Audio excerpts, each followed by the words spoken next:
Viva Bem está de volta e agora é hora do quadro Em Foco.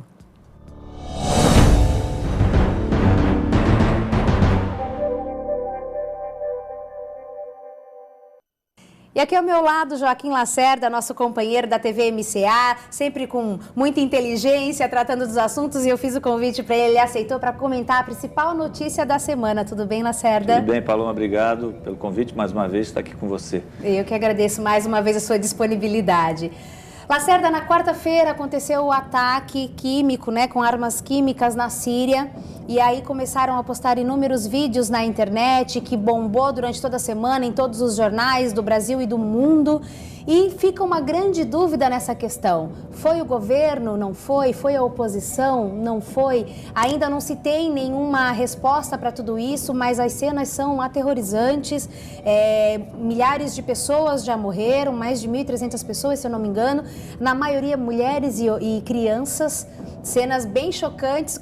Como que você vê essa questão, assim? Te parece uma atitude do governo ou não? Paloma, hoje pela manhã já aconteceu um outro atentado. Dois carros-bomba explodiram também por lá e 500 pessoas ficaram feridas, mas 42 mortos. O que a gente pode observar naquela região, primeiro porque isso é histórico. Não é só na Síria, mas em outros países ali do Golfo, é histórico essa guerra. Tem um cume sempre, neste caso agora, é uma guerra civil, mas ela acontece em função de segmentos religiosos. Esse é o grande problema daquela região ali, a forma com que as pessoas encaram a religião. A religião lá, ela acaba tomando rumos que não deveriam ser o que a gente espera da religião. Ela deveria unir as pessoas e lá ela separa literalmente a ponto de você querer o extermínio do outro. Essa é a grande realidade. E isso faz com que as pessoas percam um pouco do respeito pelo ser humano. E, consequentemente, não está olhando se é criança, se é adulto, se é adolescente, se é velho.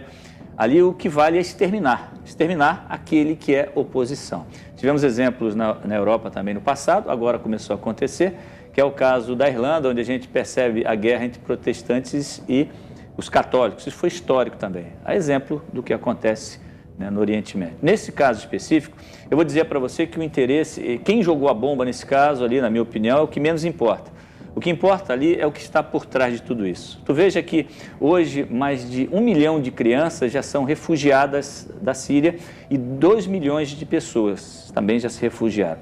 O que está por trás de tudo isso? Um grande interesse daqueles que produzem armas. E o que vem se acompanhando desde 2011 para cá é que existe uma constância em se fomentar mais uma vez a guerra. É muito fácil para quem vende armamento, isso aí são os grandes países do mundo, e entre eles aquele que agora não sabe se já está de novo aqui nos Estados Unidos, se vai voltar a vender ou não armas para os rebeldes, já está pensando de novo nessa possibilidade, porque o grande interesse por trás de toda essa guerra é a venda de equipamentos bélicos. Essa é a grande realidade. A guerra no Oriente Médio, ela de alguma forma, ela sempre foi provocada por isso. Os Estados Unidos e outros países também que têm interesse em vender armas, que isso é o bloco de oposição dos Estados Unidos, eles sabem que dentro desse Golfo, qualquer faísca que você jogar, se você joga uma bomba, se eu jogo uma bomba em você e digo que foi o fulano de tal e solto esse boato, vira uma guerra generalizada. E quem ganha com isso? Os fabricantes de arma, aqueles que têm mais interesse em guerras e não estão nem preocupados com o extermínio. Então, esse é o grande segredo. Hoje existe um descontentamento com relação ao governo sírio, mas esse descontentamento não é um descontentamento como acontece aqui no Brasil. Por exemplo, hoje nós percebemos recentemente movimentos no Brasil descontentes com atitudes do governo e atitudes de um modo geral. Lá o descontentamento ele é criado, ele é plantado. Plantado de que forma? Da forma que mais essas empresas, essas indústrias, elas podem se beneficiar. Ou seja, plantando aquilo que está dentro deles, que é o ódio pelo seu opositor, mas opositor muitas vezes de ideologias religiosas. Então, esse é o conceito. Nesse caso, eu não seria... É o que eu disse para você. Não é o ato de quem jogou a bomba, mas as consequências de tudo isso. Quer dizer, seres humanos estão perdendo a vida. As imagens, não sei se vamos mostrar, porque as imagens... Tem aí algumas fotos aparecendo, está aparecendo aí algumas fotos mas as imagens que está rodando na internet são imagens chocantes, de pessoas agonizando.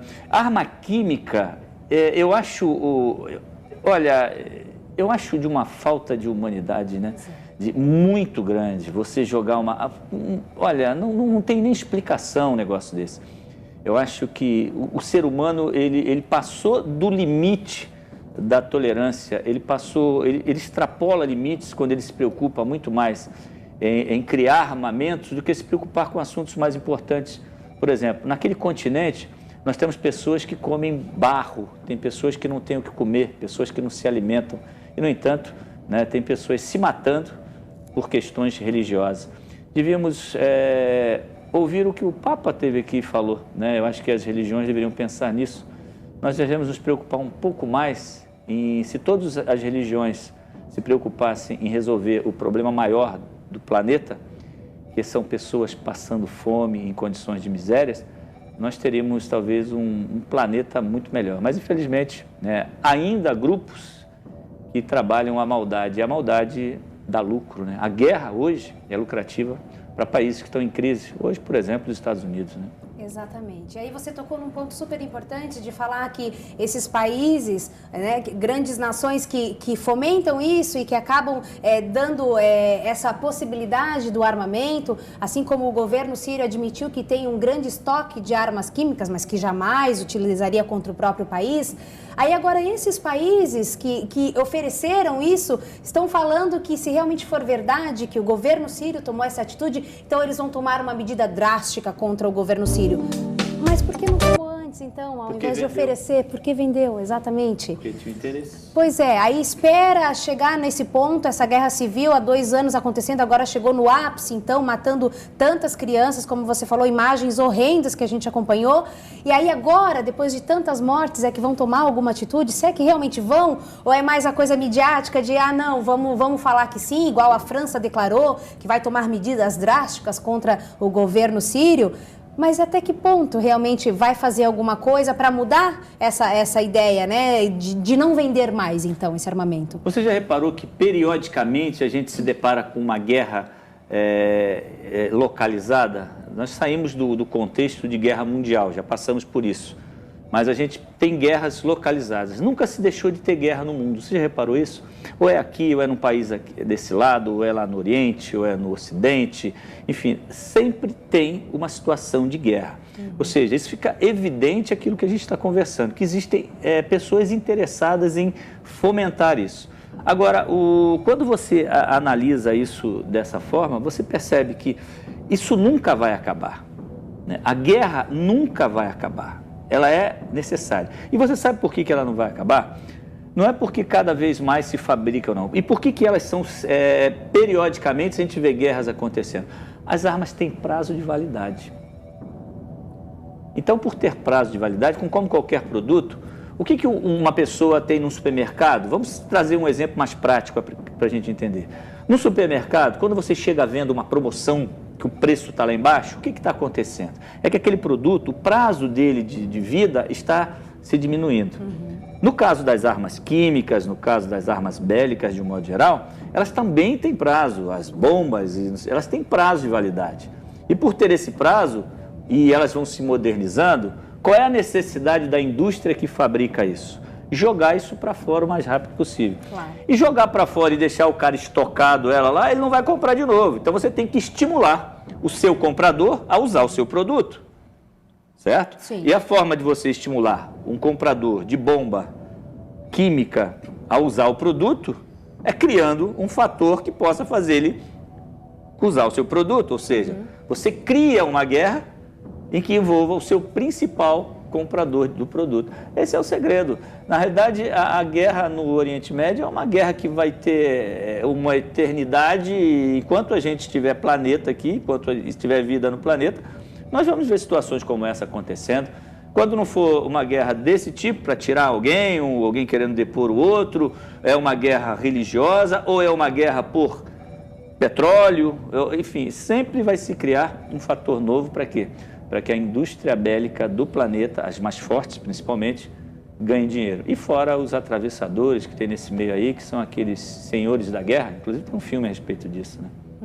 Essa é a situação. É verdade. E é triste porque a gente não consegue visualizar um futuro melhor dessa situação, né? A gente visualiza que cada vez mais os países dominantes vão fornecer esse armamento, vão provocar estas guerras, vamos nos abalar com a quantidade de mortes, com esses vídeos horrendos, porque talvez nunca tenhamos visto algo tão terrível, né? Tão exposto na mídia dessa forma. Mas a gente sabe que acontece, que é mascarado, né? Em inúmeras regiões. E aí vira uma bola de neve, né, Lacerda? Isso vai acontecendo, aí toma-se uma medida, volta-se atrás, e sempre esses países dominando o planeta, oferecendo esse armamento, fazendo com que esses países de terceiro mundo não sobrevivam, e o principal foco, como você falou, a fome do mundo, nunca tem solução. Verdade. Por que esses países que se preocupam em discutir a guerra, né, a Organização Mundial da Saúde, por exemplo, desculpe, a ONU não se preocupa, usei saúde aqui, não tinha nada a ver, ela não se preocupa em resolver problemas como esse. Por que esses grandes países discutem solução para a guerra que está acontecendo na Síria? Quer dizer, eles têm outros focos, outros assuntos interessantes para estar discutindo. Eu nunca vi ninguém sentar, a não ser da iniciativa privada, para resolver o problema da fome, por exemplo, da Etiópia, que nós vimos situações horríveis, e outros países da África que passam por essa situação. Enfim, por países que passam por esse problema. Agora, quando se tem uma situação dessa, depor alguém, ou um regime que não está legal, vai um monte de países para lá, um fala de um jeito, um fala do outro, quer dizer, todo mundo tem interesse.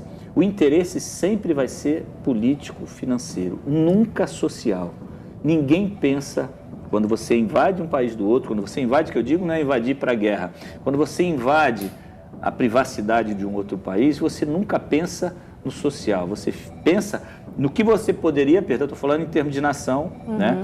Eles pensam no que eu posso perder e no que eu posso ganhar com essa guerra. Exatamente. Então esse é o conceito. Enquanto nós tivermos esse tipo de conceito formado por grandes nações, que tem interesse no mal do ser humano, né? Nós vamos continuar vivenciando situações como essa e vendo crianças morrendo sem saber por quê. Exatamente. Né? E vivendo em campos de refugiados, mais de 1 milhão de crianças vivendo em campos de refugiados porque não sabe por que uma bomba caiu em cima da sua casa. Exatamente. Como é que vai ser o futuro dessas crianças? Provavelmente revoltados, querendo se vingar, porque vai ser implantado na cabeça dela que ela tem que voltar e buscar de forma, né, violenta aquilo que ela perdeu. É triste ver isso. E aí essas crianças se tornarão os rebeldes do futuro. Exatamente, os ativistas, né? Os ativistas do futuro, infelizmente. Uma pena, é verdade. Lacerda, muito obrigada por discutir esse assunto. A gente sabe que a gente não visualiza uma solução, mas é sempre bom falar a respeito, pensando na possibilidade de um dia termos um país melhor, mais humano, com paz e principalmente com o problema da fome solucionado em todo o planeta. Né? Eu acho que a gente tem que sonhar com isso e caminho tem para isso, né? Eu acho que o homem de bem não deve, em momento nenhum, enfraquecer com relação a tudo isso que nós estamos vendo. Agora, é um trabalho de resistência. Eu acho que o mal, ele predomina em grande parte, mas se a gente for pensar direitinho, se você for acompanhar a história, o bem lá na frente, ele sofre, mas ele vai, né, vencer no final. Então nós temos que acreditar nessa vitória do bem. É verdade, temos que ter fé. Muito obrigada, Lacerda. Um abraço. A gente faz um breve intervalo, daqui a pouquinho a gente volta. Até já.